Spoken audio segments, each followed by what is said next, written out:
Hello दोस्तों, कैसे हो। ये video D plus विदास grade 4 LDC junior assistant के ऊपर रहने वाली है। तो हम बात करेंगे टाइपिंग के ऊपर कि जिनकी स्पीड नहीं आ रही है और एक्यूरेसी नहीं आ रही है, तो कैसे उनको स्पीड बढ़ानी है और एक्यूरेसी बढ़ानी है। तो सबसे पहले मैं आपको मेरे टाइपिंग के बारे में बताता हूँ। देखिए, एक बार रिजल्ट पे चलते हैं। सबसे पहले थोड़ा टाइम ले रहा है लॉगिन होने में, थोड़ा नेट का इश्यू हो सकता है। 1 मिनट, ये लॉगिन कर लेता हूँ। ये हो गया लॉगिन। तो ये देखिए, मैंने लास्ट 30 डेज में 48 मतलब टेस्ट दिए हैं और मैं सिर्फ ईजेड टाइपिंग पे टेस्ट देता हूँ। इसमें मेरी एवरेज एक्यूरेसी है 98.61 और वहीं एवरेज स्पीड है 43.5 और बेस्ट में है 51 और वही नेट में है। ये देख सकते हो आप लोग चार्ट, और ये एक्यूरेसी है और ये टेस्ट हैं। आज में मैंने 5 टेस्ट दे दिए हैं। ये देख सकते हो आप, 18 जुलाई वाला। ये रहे 1 2 3 4 5, और एक में मेरी स्पीड है 44 की, एक में है 43 की, 45 की, 47 की और फिर 50, और फिर उसके बाद में ऐसे है। और ज़्यादातर में एक में मेरी 98.30 की आई है एक्यूरेसी, बाकी सब में 99 से ऊपर है। ये देख सकते हैं आप लोग। और ये है, और मुझे मिनिमम 2.5 से 3 महीने हो गए टाइपिंग करते हुए। ये देख सकते हो, ये पिछला है 27 जून वाला। ये देखो, और बड़ा दिखाता हूँ मैं आपको। ये देखिए, पहले मेरी भी स्पीड इतनी आती थी, जैसे 40 के आसपास, और 40 से कम भी आई है किसी किसी में। तो ये देखिए 37 है और 38 है, 41 है। यानी अब मेरी स्पीड आ रही है 48, 47, यानी मैक्सिमम आ रही है 51 के आसपास, और मिनिमम आ रही है मेरी 40 से ऊपर। तो मैंने भी ये स्पीड बढ़ाई है धीरे धीरे, मैंने भी प्रैक्टिस की है। उस हिसाब से मैं आपको बताता हूँ कि कैसे स्पीड बढ़ानी है और कैसे एक्यूरेसी बढ़ानी है। तो सबसे पहले बात करते हैं उनके ऊपर जिनकी स्पीड 35, 36, 37 पे अटक रही है और एक्यूरेसी 95 या फिर उससे नीचे है। तो उनके लिए सजेशन है वो रोज़ मिनिमम 4 से 5 घंटे प्रैक्टिस करें रोज़।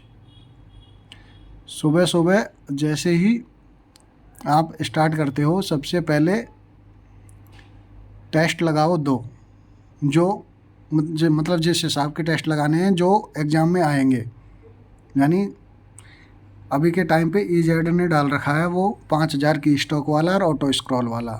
तो वो दो, जितना हो जितना ज़्यादा, जैसे 2 सुबह दे लिए, फिर 2 दोपहर को दे लिए, 2 शाम को दे लिए, यानी 6 तो मिनिमम देने ही हैं आपको, और मैक्सिमम आप जितने दे सको वो है।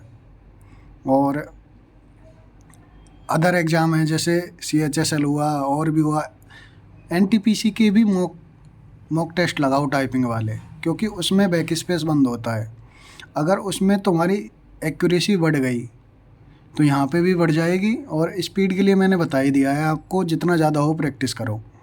और जिनकी स्पीड 40 से ऊपर आ रही है, यानी 41, 42, 45 जो भी है, और उनकी एक्यूरेसी नहीं आ रही है, यानी 95, 96 इतनी आ रही है, तो उनके लिए एक ही सजेशन है, वो मतलब टाइपिंग एक तरीके से करे, जैसे मतलब या तो शुरू में धीरे करते आए तो धीरे ही करते जाए। ये नहीं है कि शुरू में तेज़ कर लिया, फिर बीच में स्लो कर लिया, फिर तेज़ कर लिया।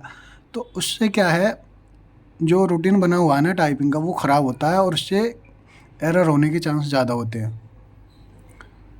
तो उनके लिए एक ही है, वो एक ही लय में टाइपिंग करते जाए, या तो शुरू में ही तेज़ करें और ये ध्यान रखें, पता लग मतलब कि जैसे ही की स्टॉक दूसरा दबे ना, तो उसका पता लग जाना चाहिए कि हाँ ये वर्ड एरर हो गया है। तो उसे देखे बिना पता लगाना है कि हाँ इसमें एरर हो गया है, और झट से पता लग जाए, जैसे ही दबा पता लग गया। तो ये चीज़ डेवलप करनी है। तो जैसे ही आप में मतलब आपको ये पता लग जाएगा कि हाँ इसमें एरर हुआ है, तो आप उसको तुरंत सही कर दोगे। और ये नहीं है कि चलो बाद में सही कर देंगे, ये कर देंगे, पहले टाइप कर लेते हैं फिर उसके बाद में देखेंगे एरर वाला जो भी है। तो ये नहीं, जैसे ही एरर होती है साथ के साथ सही करते जाओ, सबसे बेस्ट ये है, क्योंकि उसमें एक्यूरेसी साथ के साथ सही होती जाएगी। ये नहीं है बाद में टाइम मिले या नहीं मिले। और यही है सबसे बेस्ट कि एक एवरेज के हिसाब से मतलब आप प्रैक्टिस करते रहें। ये नहीं है कि ज़्यादा भी स्पीड बढ़ानी है कि 70-80 तक पहुंच गए, इतनी भी नहीं है। बस टाइपिंग मांगी है एग्ज़ाम में 35 की। तो जिनकी स्पीड 45 से ऊपर आ रही है ना, वो तो श्योर है, उनका तो हो जाएगा भाई। तो इतनी ज़्यादा मतलब टेंशन भी ना ले कि भाई मेरी स्पीड इतनी आ रही है, वहाँ क्या होगा कैसे होगा, कुछ नहीं है। बढ़िया स्मूथली पेपर जाएगा। मॉडरेट लेवल के प्रैक्टिस करते रहें।